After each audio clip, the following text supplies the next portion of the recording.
Okay, I think we're live, and there's nobody on right now. Hello? There's nobody up there. Okay.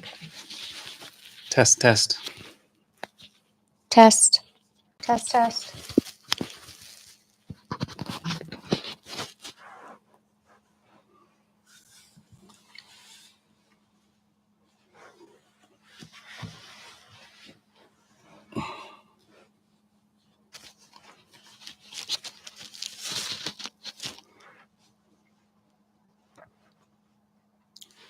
Let's see if we're live.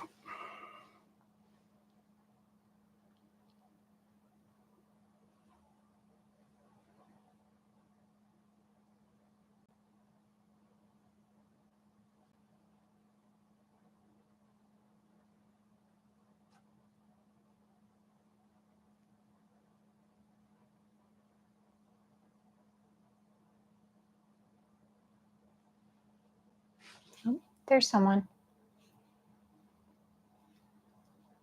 If you can hear us and see that we're live, could you do something in the chat for us to notify us that you can hear us? Because we're trying to decide or figure out if we're actually live at the moment.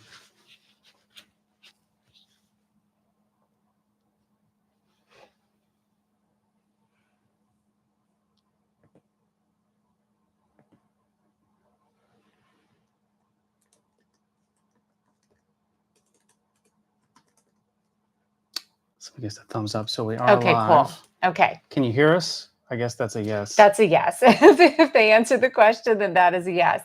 Thank you for helping us with this because this is our first time doing this. So we're trying to work through the little kinks in the system. Yep. I'm going to let Nina do some chatting for a second while we figure out, just to make sure everything is good before we get really started here. And we'll go from there. All right. So do you want me to start off with some background about us, Darren? Now let's just wait a couple more minutes, really, so we get some more folks on board. If you chat, tell us what time it is where you are right currently. We can't tell. We can only see people here. We just don't know what time it is or where you're from, that kind of thing. And we lost them.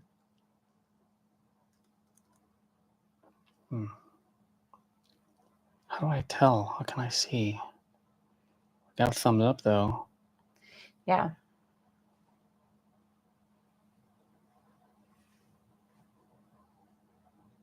And the thumbs up is gone too. We are live.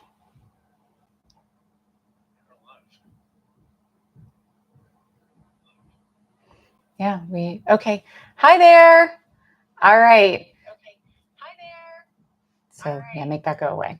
All right. So we're going to go ahead and get started. We've got a couple people that have joined us. Thank you so much for being here today. We're super excited. It's our very first time going live. And really the purpose of this is to help build and grow our community. We want to connect with everybody on a deeper level. And so we're extremely excited that you decided to join us today. So we're just going to start with a little bit of background information about who we are and like why we started this channel in the first place. So I'm Nina. And I'm Darren. And we're the walkers. Well, I'm still Marinelli, but we're walkers. And we decided to start this channel because really a huge part of it was we both love travel. We always have. When we started dating, we talked about, how much of the world we wanted to see. And I was working as a hospice nurse for a while and kept hearing from my patients and their families about not waiting to like live your dreams. And they said, tomorrow isn't promised to you. We've learned that lesson the hard way. Like, this is the time of your life now while you're still young enough to like go and have these experiences and be able to appreciate and enjoy everything. Like, do it. So when everything seemed to kind of fall in place, we decided to put our house up for sale, got rid of our cars, quit our jobs, told our families we're leaving. And that's it. The rest is history. As of last August, we started full-time travel and we literally live out of our suitcases all over the world now. And what are we on now? Are we on country 29? This is country 26. So we've been to 2 other countries together as a couple, but we started the clock at the first country we did when we started the channel, which is Croatia. So from Croatia till now. This is country number 26. So, that's really like kind of what prompted this in the first place. We didn't want to continue to like follow that path of just like, working nonstop just for 2 weeks of vacation time every year and then barely getting to see anything, maybe getting to one place and then you have to wait until the following year to get up, to your next location. So like this was really a huge leap of faith for us, but I feel like it's going to pay huge in the long run. And neither of us ever did anything like this before. I mean, we never took like gap years or anything. Like we went straight from high school to college or the military in Darren's case, and then straight into work full time. And we've never had an opportunity where we could just go and like live life and experience the world. So no. And as time has progressed, frankly, after our honeymoon, that's when we really started thinking about what did we want to do? We wanted to continue this life. Our honeymoon was in Switzerland, and we loved it so much. We decided we wanted to try to figure out how to continue doing this. Honestly, before it was too late. And as we did, we had to wait for some things to fall in place, and it did over time. After another 2 years, I guess, passed, a little more, and then we said we're going to go, and we have not stopped in 10 months. We did come home for breaks, of course, here and there, but to refit, just recharge our batteries on occasion. And then, but the most we've spent back in the 10 months was, 8 weeks? Oh, it was like 6 weeks, but we came back for the holidays and we came back, we were only back for a week and a half or something. And then we went to West Virginia for Thanksgiving with your family. So we're still traveling, but it was like, family, travel within the country. And then we came back for a couple weeks and then we went down to Bolivia for 10 days. And then we came back for Christmas for about 3 weeks. And then we left again for Southeast Asia. So even within that 6-week period, like we were still traveling. Like we weren't home for that full 6 weeks. We were maybe there about 4 of them total. Right. So, that was a good way to reset. And now we're gone for 5 months before we'll be going home again. Yes. So back in late September. Yeah. Which is a lot to plan for and prepare for. But I think that we learned a lot in the beginning and it's prepared us to be a little bit more, aware of how we go into these other phases where we are gone for longer. Like the 5 months doesn't feel as cumbersome as the first 3 months were because we had no idea what we were doing. Yeah. Our initial biggest mistake we made was we packed way too much. We were way too heavy. My bag was 64 pounds. People lifted it and they were like, Mamma Mia, It's like, is there a body in here? I mean, it was really heavy. Everybody picked it up like, oh. It was so and I was like, I couldn't even lift it. It was so bad. And I'm just ashamed of myself. But we had to start shipping things home at that point because it was like, I just couldn't bring that stuff all over the world with me. It was crazy. We learned a lot in the first 3 months that we were gone for sure. And that's carried over to where we are now. Yes. And it isn't terrible when you're flying, but when you start moving stuff around through cities by foot or on trains, it's not fun. It's really tough to get around with heavy bags. Yeah. So we made a huge change. We got smaller bags, a little bit smaller bags. We got rid of these backpacks. We had these huge 40-liter backpacks. Which I'm not 20 anymore. I wish I was, but like I'm not at an age where I can put 40 pounds on my back and just walk all over the place and be okay. I'm not at the backpacking stage of my life anymore. No. I couldn't do it. Yeah, and we condensed and realized, where we've been or where we're going. We don't need, all the stuff that we were carrying. And so, unless you're off grid for a couple of weeks, we don't need everything that we brought. We just downsized and learned to, we went to Bolivia, we took carry-on for 10 days. Yeah. We just took a couple of a small backpack and our carry-on that we had throughout the first half of our travel, the first couple of months of our travel, and we did just fine. The weather was predictable. Yeah. So it was easier. Southeast Asia was easy too, because we spent 2.5 months in Southeast Asia at the beginning of the year. The weather is pretty much the same everywhere you go. Like it's warm, it's slightly humid. You don't need a bunch of layers. The only place we were ever like experience any kind of cool weather at all was up in Hanoi in Vietnam.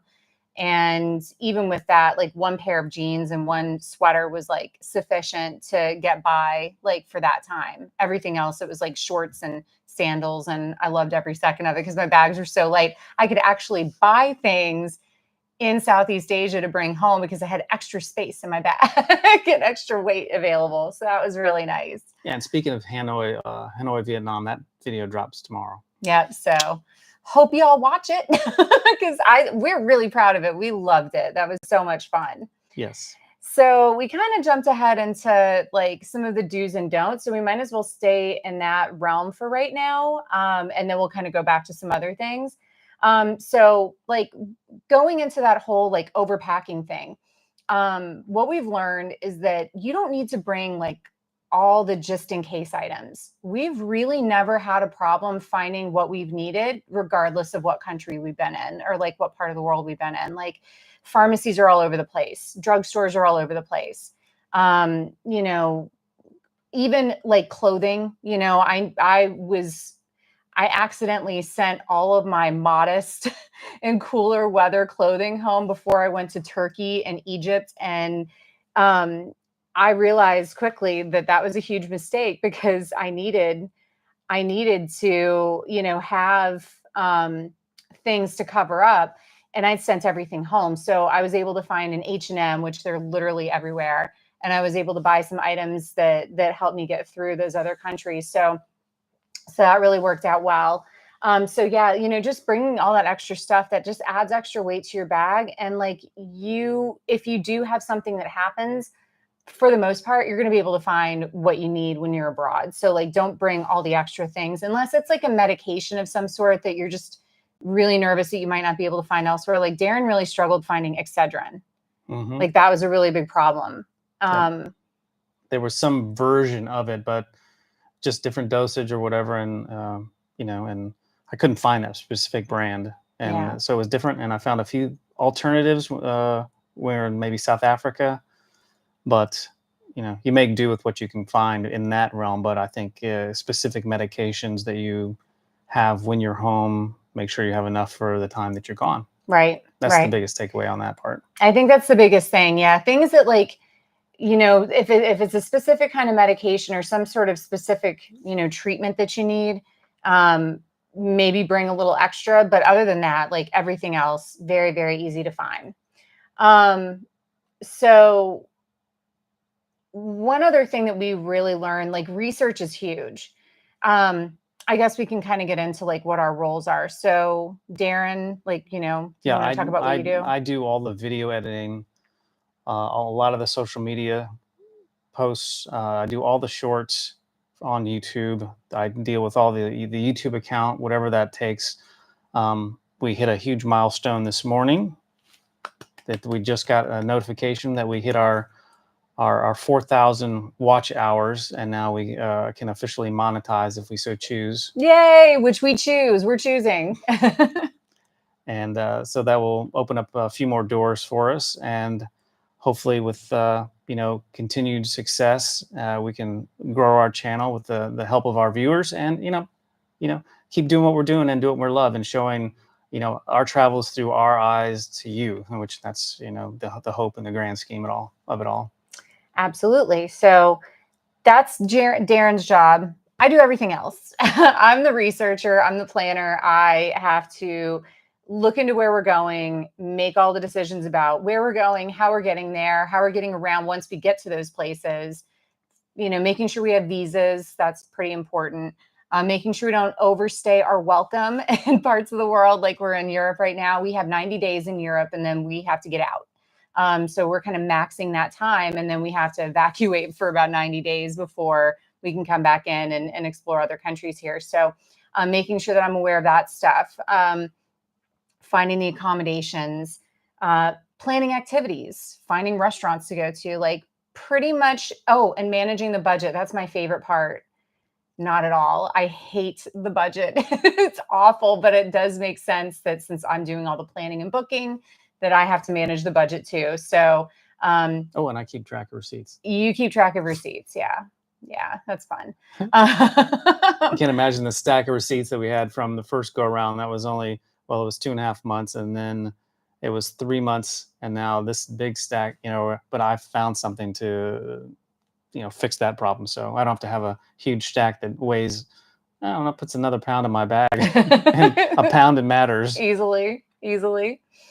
So that's kind of, that's our role. So like, when you look at YouTube, like YouTube is a job. I mean, this is 24/7. I mean, the traveling part, that's like the really fun, glamorous part of what we do. But there's so much that goes into it that is not fun or glamorous, but it's just absolutely necessary.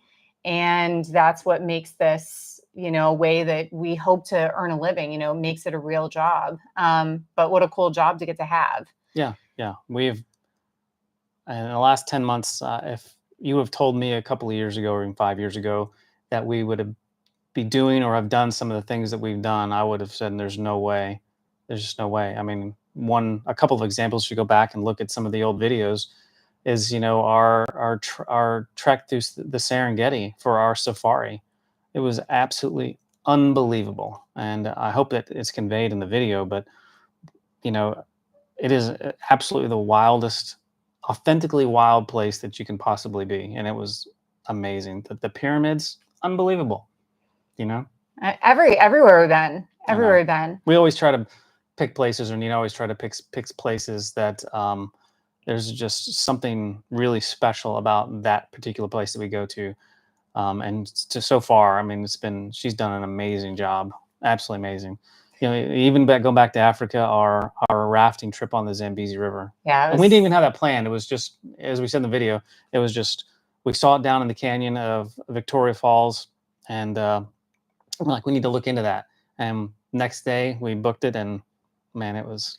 He said it was like one of his favorite things that we've done so far. Yeah, it was, 4 or 5 hours on the river, 20 plus rapids, and I mean big. It wasn't even, Class it was 5, off season. like. It wasn't a rainy season, not the rainy season, and it was class 5, and I mean big class 5. And it never shows on camera, but man, they were huge. It's awesome. Yeah. That's awesome. So that's what makes the actual work part of, having a YouTube channel absolutely worth it, is like all these experiences that, without this, we wouldn't have. So, researching, really important. And just kind of expanding on that, make sure that you know what country's requirements are to get in. Like we would have been in for like a really big disappointment when we went to, say, Bolivia. That was the hardest country to get into. Like we've been to countries that I thought would be really difficult, like Egypt and stuff. And it's like a breeze getting in there. And Bolivia, they want your bank statements. They want to see, they want to see your hotel accommodations, your flights to leave the country.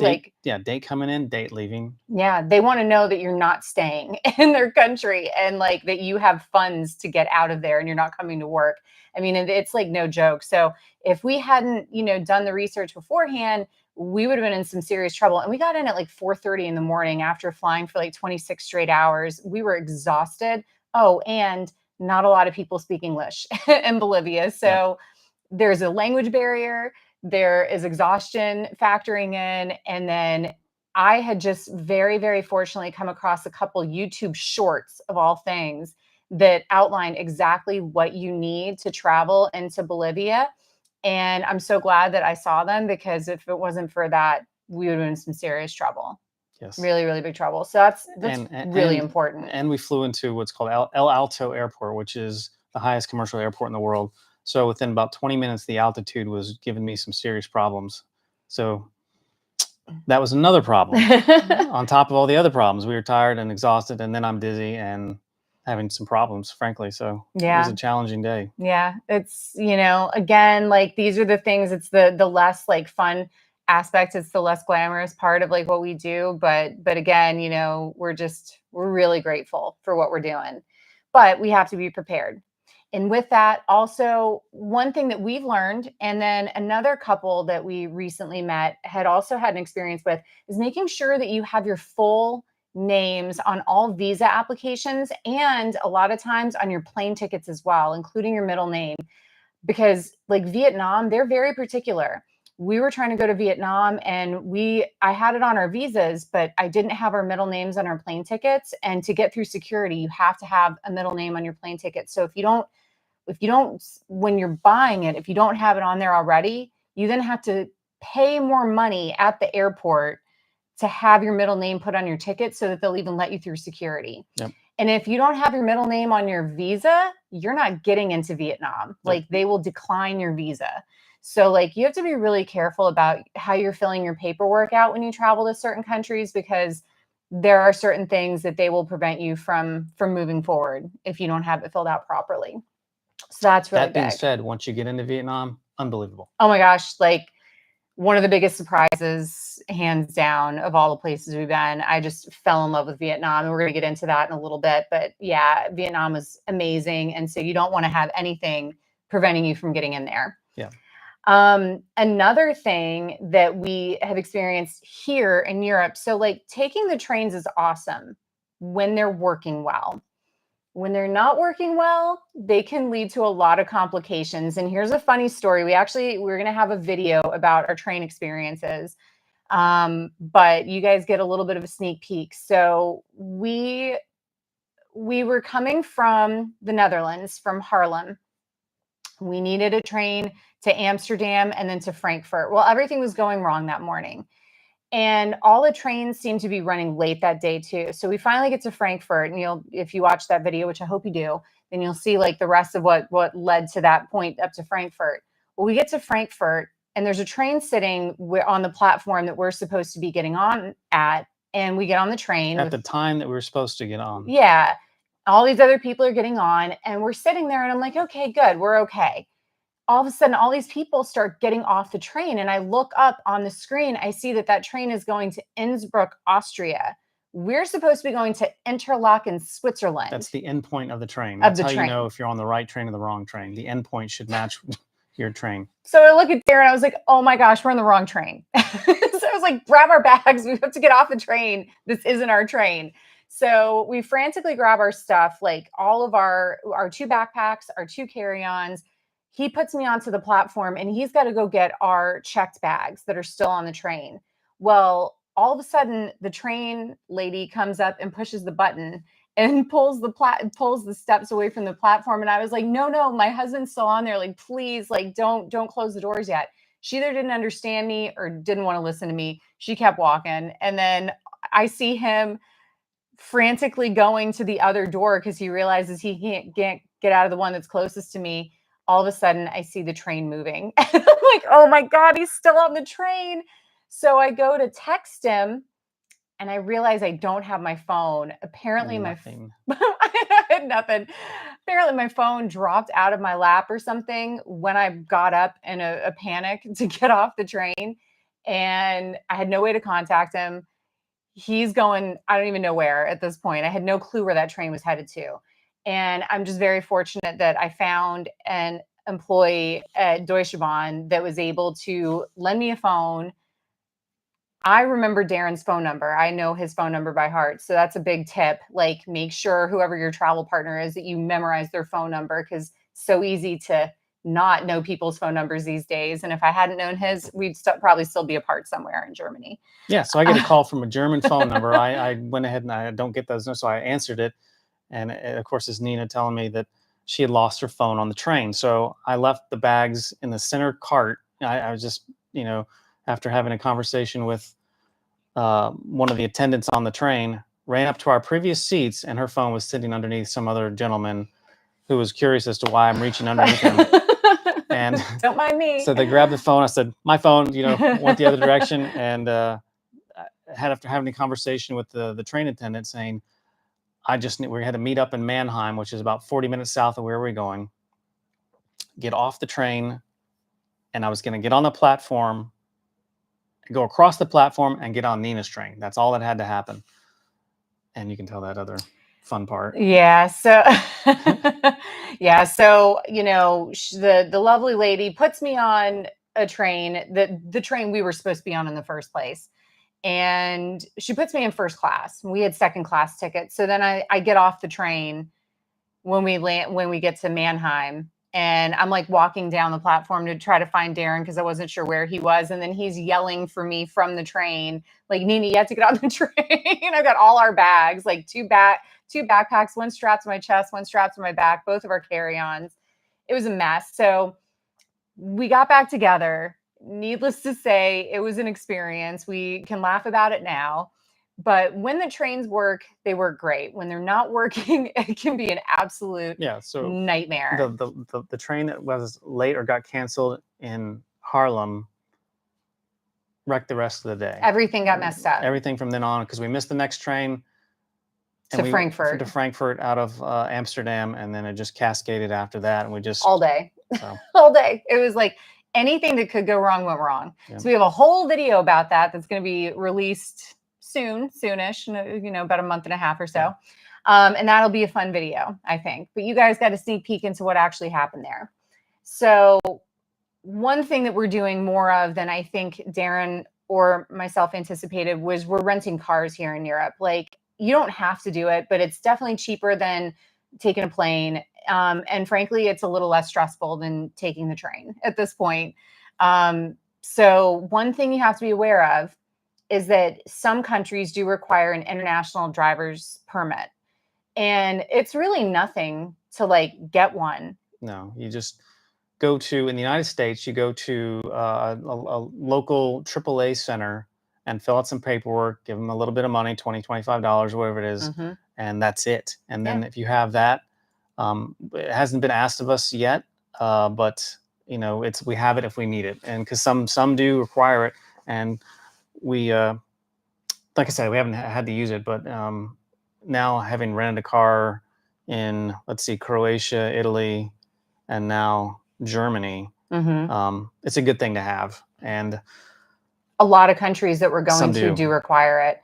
So it's not they don't ask for it when you're renting the car, but but if you get pulled over in that country and you don't have one, you can definitely get a fine. You can get in some trouble. So it's just not worth not having that piece of paper for that peace of mind. That's something we've definitely learned from this process. And do your research. Look, if whatever country you're in, do some easy research all over YouTube if you need to. About do's and don'ts while driving in the specific country. Because most countries, unlike the United States, here in Europe, they don't allow a right on red, so you have to wait. That's just a small thing, but it's something, and they have, specifically in Germany, a lot of traffic cameras, and you don't want to end up with 5 or 6 tickets later down the road because you were doing something wrong. Which we might have anyway when we go home. Darren's kind of convinced that while he was on the Autobahn that he might have gotten a ticket or two. It goes from unlimited speed limit. It's the Autobahn, right? So you can just, we're doing 90 or 100 and people are just flying by us. Anyway, but it goes from 100 unlimited kilometers per hour to, 90, 80, or no, it was 120, 190 down to, in a very short period of time. So you just got to get down to speed quick. And, I don't know, maybe I'm going to have a bunch of tickets. We could get something from the rental company saying, guess what? You're never renting in Germany again. That's so funny. I mean, so yeah, we're not really sure what to expect, but yeah, Darren did do the research before we got the car to see what some German driving laws were. Same thing with Croatia and Italy and stuff like that. We always check before we rent the car, but don't be afraid to drive in Europe. Honestly, I think it's been a really enjoyable experience, and it's great. And it's been so much easier than taking the train. The train is awesome, like I said, but it can also lead to some headaches depending on where you're going, the kind of bags you have. Another thing with the trains here in Europe is a lot of them have short transfers. So if your one train is late and it's a short transfer, you're going to miss that train. There's always another one, but it's definitely going to throw everything off. So cars are just easier. Yeah, another quick story. We missed a train we got delayed coming out of this location by 5 minutes. We missed our next train by 1 minute and delayed us for another 2 hours. Yeah, in the cold. To get back to our location. In the cold, and it was raining, and we were not prepared for the weather. And it was just not a pleasant experience. There was no cover on the platform. So it was just, it was not fun at all for 1 minute. For missing it by 1 minute. So the car has been our best friend, honestly. Another thing is be sure you have enough pages in your passport, because we had some pages in our passport after we came back from our first 3 months gone, but going to Southeast Asia, We didn't have a lot of pages. All these countries have different requirements. Some require at least 6 full pages left in your passport. And sometimes these countries, they're just stamping like right in the middle of the page. And then like the rest of the page is almost unusable. So we just decided to renew our passport books before we went to Southeast Asia, just so we had enough. And we've barely even gotten it stamped since we got back to Europe. But, you want to make sure that you have enough pages, because every country does have different requirements. And some of the countries will use 1 or 2 full pages, like Zimbabwe used a full page and a half. Bolivia used 2 pages. So just make sure you have enough, and don't assume that you'll be okay with the minimal amount. It's not just stamps. Some of these, they stick a Visa sticker on your page, and it definitely takes up sometimes a whole page. The whole thing. Yeah. So just, make sure that you know those requirements too before you go anywhere, because you don't want to go someplace and have them deny you because you didn't have enough pages in your passport. It's really goofy. Another thing is like local currency, definitely get local currency. But remember that the ATM sometimes can be a little tricky. Like Darren, when we got to Italy, his bank card just kept getting rejected. I've never seen him so frustrated in my life. Like, for some reason, the bank. It's just a safety precaution on a particular bank, and they see you using an ATM card in the country you don't live in, and it gets flagged, and then sometimes 5-10 minutes later you get an email saying, "Hey, is this you?" And you say yes, and then we'll authorize the funds to be released, and then you go back but it's a bit of a hassle sometimes because it happened more than once. It's not happened in a while, but I think they know now. I think they know. They're like, these people are everywhere, so it's no longer a huge red flag to see us pop up in some random country. But in the beginning, they definitely were they flagged it every single time you tried to use it. It was very, very difficult to get money out of an ATM in the very beginning. So just being aware of that too. I know a lot of people say like contact your bank before you travel. If you're traveling a good bit, I would highly recommend that too.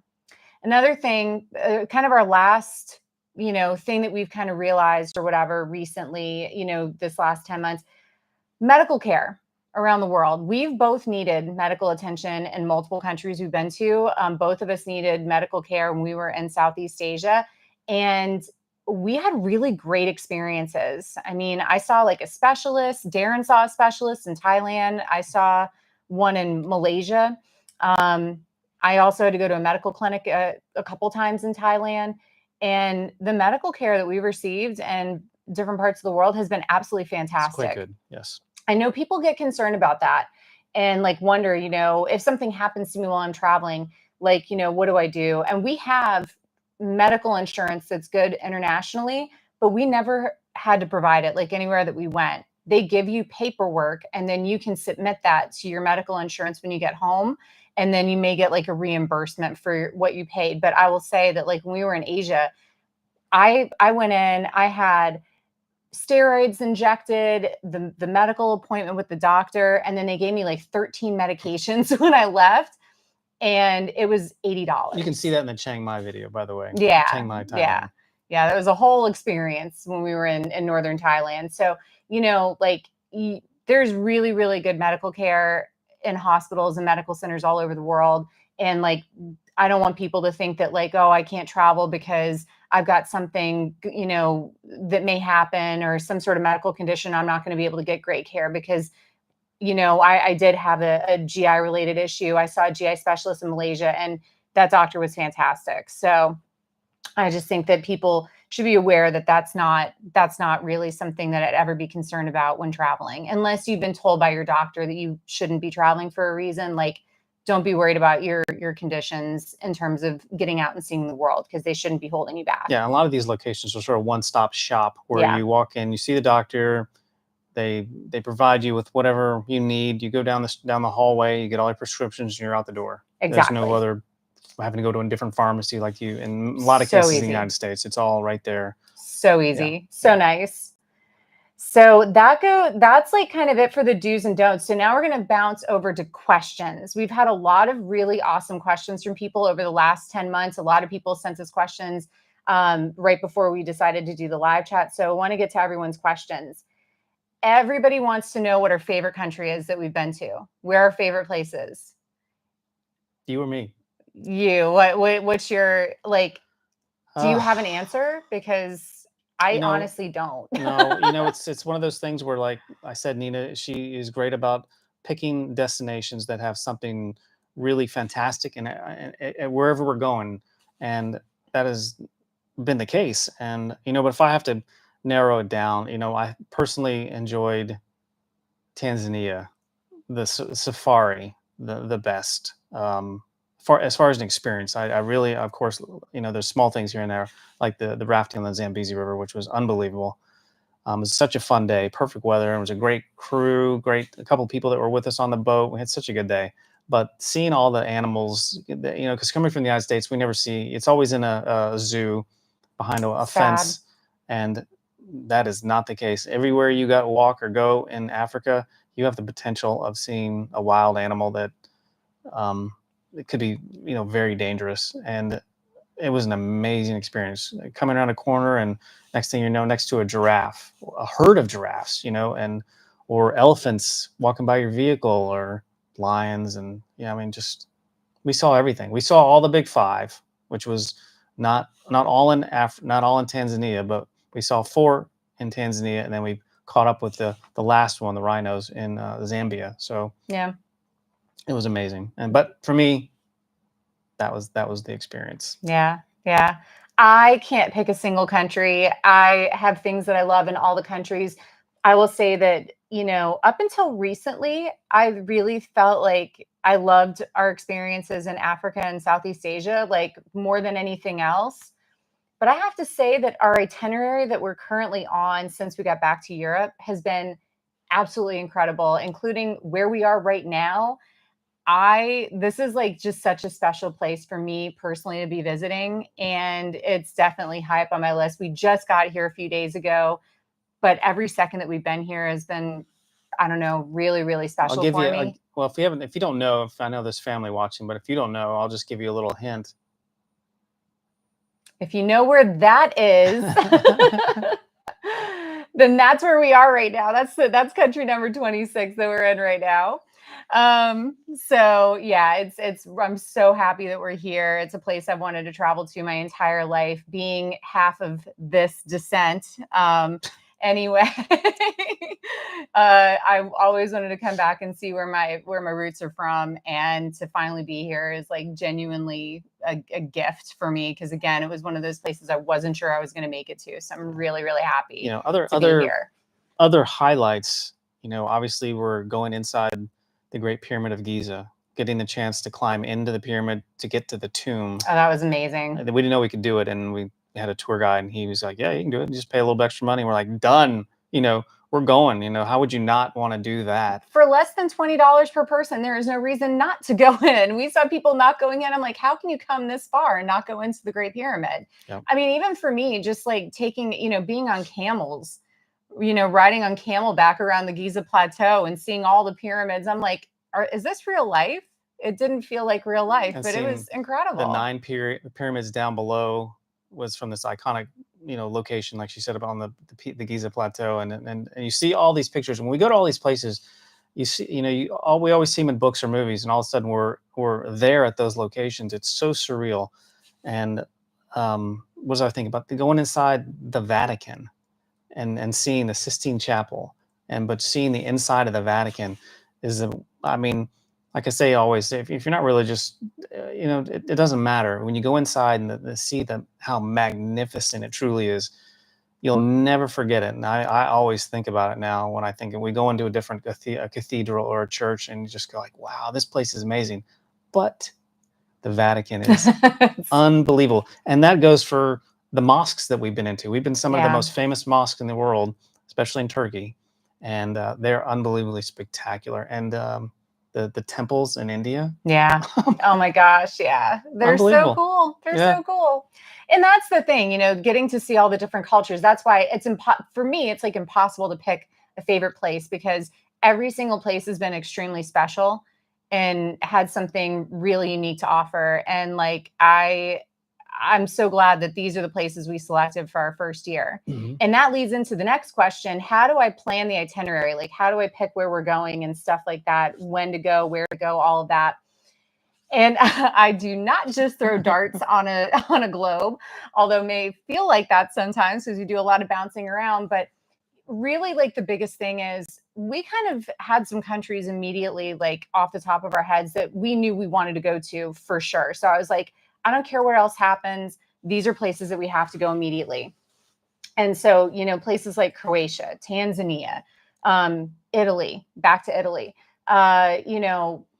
so places even in Southeast Asia, like Cambodia, like these are all places that I've always wanted to visit. Egypt, and so I made sure that those got fit into our itinerary, and then I kind of built around those like must visit places. And the biggest consideration has always been like trying to go when the crowds are lower. We try to go when the crowds are going to be lower. We also try to go when the weather is going to be as pleasant as possible. Now, I failed. I actually had a really good question. Have we been to a place or on a leg of a place that was like the right place, but at the wrong time? Yes. I started off Croatia and Italy, unfortunately, last year. We did them in August and early September, and they were packed. Like, so many people that you could barely even see the sand on the beach in Positano. and so And Capri. Capri, absolutely packed. Going in the summer, don't do it. Just don't do it. Go at the end of September, go at, the beginning of May, something like that, but just stay away from all this. Yeah. The shoulder seasons. Stay away from summer months altogether. It's not as awesome to go when it's really, really crowded. And it was super hot. Like, it was way hotter than it normally is later into the season. And we were just dying. I mean, we would be in places sweating to death. And, it's just not fun when you're outside in the heat for hours and hours and hours in huge crowds. Like, it takes away from the magic. So, in that first 3 months, the first time the European stuff, the temperature swings that we saw, and again, this goes back to packing and what to pack. And when you see all these things the way we do, we saw temperatures above 100 in Bosnia Herzegovina, and then as low as what was it called? South Africa, I think. Turkey. It was 32 degrees. It was 30 degrees on a balloon ride. Yeah, when we were in Cappadocia. So yeah, I mean, we needed all the layers at that point. So yeah, we had to be prepared for everything. And I wasn't. In fact, I'm like buying gloves and stuff outside the Grand Bazaar because I'm like, I don't know what I'm going to do. I don't have this stuff to stay warm. And it was frigid in that hot air balloon, but it was magical. It was so magical. So yeah, like definitely have like picked the right places just at the wrong time. So like going back to places like Croatia and Italy and stuff like that, depending on where you go, we are going back to Italy, and it is during the summer. It is coming up, but I don't think that we're going to have the same problems that we had last year or, last August. So yeah, that's really a big thing, is like staying away from shoulder seasons. I know it's hard for Americans because our vacation. Stay with shoulder seasons. Yeah, stick with shoulder seasons. Stay out of like the really, really like heavy tourist season, especially European summer. Like, keep that in mind. August, all the Europeans are traveling, especially in Italy. So a lot of beaches and stuff like that in Croatia get packed. Even like Greece and stuff like that. You just want to kind of stay away from it and try to go earlier or later if possible. It's really hard for us in America because most people take vacations in the summertime. But if you can avoid it, that's my biggest suggestion, is try to do the shoulders. So that kind of leads into as well, like, how do I decide where to stay? And the question is, where do we suggest spending the most, either better accommodations or transportation? And how do I decide where we're going to stay? That's a really good question. It's like multiple questions in one. The answer is we always spend more on accommodations. We want to be comfortable. Sometimes we're able to stay in a place a little bit longer. Like right now where we are, we have 6 nights here. We want to be comfortable. So I read tons of reviews. I always book, for the most part, through booking.com. I am going to look into some other booking options for us in the future for longer term stays, but Booking has been really good. in terms of finding both hotel accommodations as well as like apartments and condos and things like that all over the world. So, and because I have because I have a certain, level of use, I get certain discounts and things like that. So it does help shave some money off of what we're spending on our accommodations. And that definitely helps. So I always spend more on accommodations. I am trying to learn the miles and points game.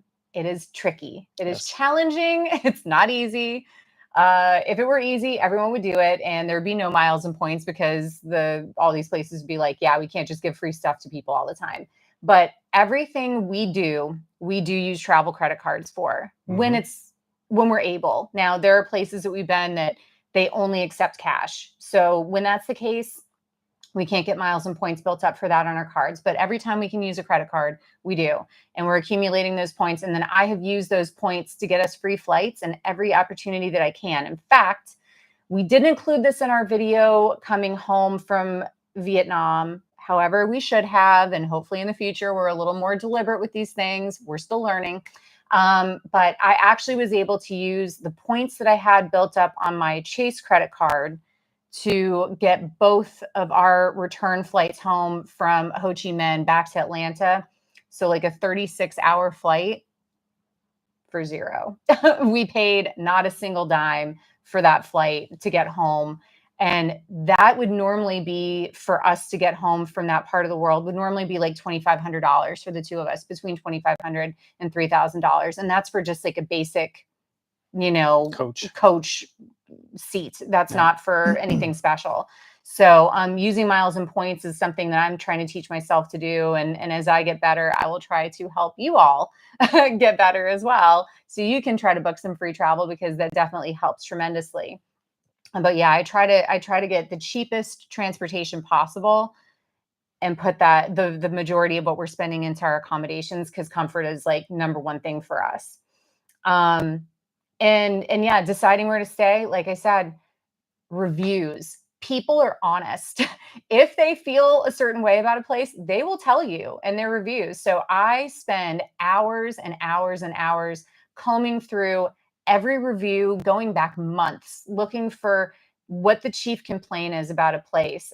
And a big deal breaker for me at this point is noise. If I see that a place is noisy, or people have a hard time with noise in a place, even if it's only a few people, if it's a recent review, we're not staying there.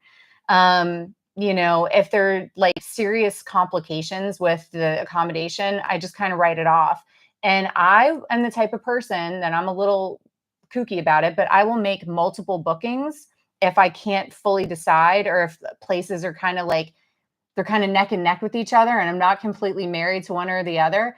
I'll make bookings, because I always book with the ability to cancel. I have never booked a hotel without a cancellation option. It is more expensive to book with the cancellation.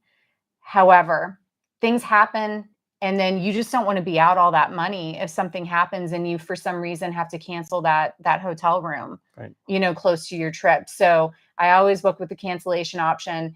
And if I'm kind of on the fence about places, I'll wait until as close as I possibly can before I'll make the final decision based on any newer reviews and things like that. Because things come up closer to the date, and you may see something that you didn't see before that may turn you off and may push you another direction. So I'm really, really careful about reading reviews, and location is always a really big thing for me too. Like, I want us to be as close to a center of something and like walking distance to like major sites within whatever city we're in as possible, because it reduces our transportation fees. It's just less Ubers we have to book, or trains we have to take, or trams, or whatever. Like, if we can walk places, like, we're going to walk as much as we possibly can. So being as close to city center, it does make the accommodations more expensive, but you end up saving some of that money and not having to travel to get where you're trying to go all the time. Yeah, and that's a big deal in Europe, because Huge. Uber is very expensive per trip. It's not expensive. They don't have Uber in Southeast Asia. They have Grab, and It's awesome. It is awesome. It's very affordable. It's for rides, just depending on it, but even long rides, 20, 30 minutes in the same India was like $2 or $3 for a 30-minute ride in India in some cases. So when you get to Europe, finding travel hacks, either walking or taking the bus, or today we took a tram, a trolley, I guess is a tram, but it was not even a third the cost of an Uber. So, and we figured it out, and it worked just fine. And that's instead of walking 8 miles, we only paid about $2, a little Yeah, it over was $2 very for the cheap tram. for So, the tram. Yeah, the when you can learn the public transportation system in cities, like it can be a huge game changer for you. I love taking trams because they tend to be really cheap. I also love public buses. Like when we were in Rome, taking the bus was awesome. I mean, I hate to put us out there like that, but like, okay, so we met these other Americans that had told us that, like, yeah, technically you're supposed to pay for the bus, but they didn't see anyone actually doing it. So we would just jump on the bus and go from spot to spot. Literally, no one else was paying. The locals are like, they're not paying for it. So I'm like, why would we? So yeah, we took the bus for free to all of our different stops because we were staying just outside city center. We had to travel to get into it every single time. So I mean, but again, even if we had been paying for the bus, it'd still be like a couple dollars, still be very cheap. it'd be very, very cheap. So public transportation in most of these places is fantastic, especially in Europe. And a lot of times the systems are very, very easy to learn and they can save you a lot of money. Uber's great, but it's definitely going to be a much more expensive option for you. In Southeast Asia, some tips. If you're in Southeast Asia, obviously, like we said, get the local currency, and they have tuk-tuks. Tuk-tuks are awesome. And they're the way to go. It's Yes. fun. They're mostly open air, and if it's not the wet season, it's great. And we lucked out, of course, booked it because when we're not in the wet season, and it was great to ride around, and it's very cheap. Oh, and Cambodia, they waited for us. Yeah. Our tuk-tuk drivers would actually wait for us. Like we'd be like, oh, we're going to go have lunch and do some shopping or whatever. And they would wait nearby. And we'd say, yeah, can we be picked up at 3:00? And, we'd go find them at that corner that they dropped us off at 3:00. They were ready to take us back to our hotel. What was It's awesome. Cambodian currency? The real. The real. So it'd be, at the end of the day, if they'd take us into town and they'd wait for us for a couple of hours or more, and we come back and they're sitting there waiting for us with a smile on their face, and they'd take us back to our hotel, and it was less than $5. Yeah. So tuk-tuks are awesome. If you go to Southeast Asia, do the tuk-tuk. It's a great experience and it's a very affordable way to get around. So we love that. So we get questions about, like, so obviously we're packing minimally. That means we have a lot of dirty laundry. Like, how do we deal with it? Well, we have a variety of ways of dealing with it. We just burn it and buy new clothes. Buy new stuff. You watch our videos, you can tell we wear the same things over and over again. So how do we do that? Well, we have to do laundry. And I try to book us accommodations. If we're going to be, in certain places for extended periods of time, I will try to book us accommodations sometimes that are in apartments that have a washer and dryer. Like we just stayed in a great accommodation that had a washer and dryer and a full kitchen. So we were able to like cook meals for ourselves and save some money on food, which was awesome. So I try to do that from time to time. We try to find local laundromats when possible, and do our laundry at the local laundromats because that's way cheaper than doing it at the hotel.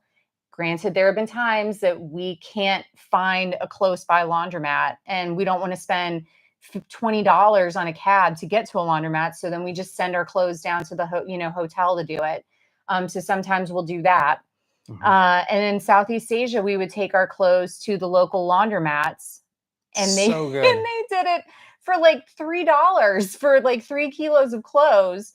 You would get your laundry done. And I mean, everything was like pressed and folded nicely. And I mean, it was just like perfect. And it was so cheap. They charge by the kilo in Southeast Asia for a lot. If that's what you want to finding a place that charges by the kilo. And it is just the best, because when you go, say, here in Europe, and you pay $3 for a shirt, one shirt, and in Southeast Asia, you can do your whole laundry for that, like we said, 2 or 3 kilos of laundry.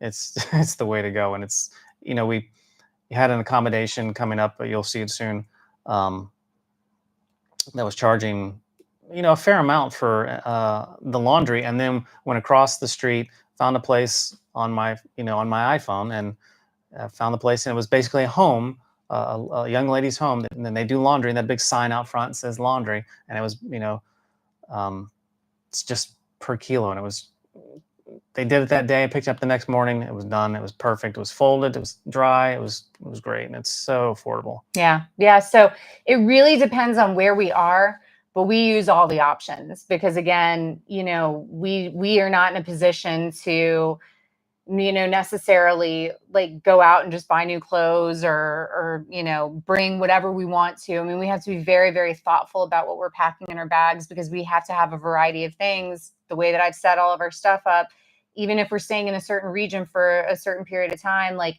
a lot of these places do require layers. So, we just have to kind of be prepared for all the different types of weather. And so we can't bring a bunch of stuff that we're not going to end up using or, overbring clothes. And that kind of leads to, what are some packing tips?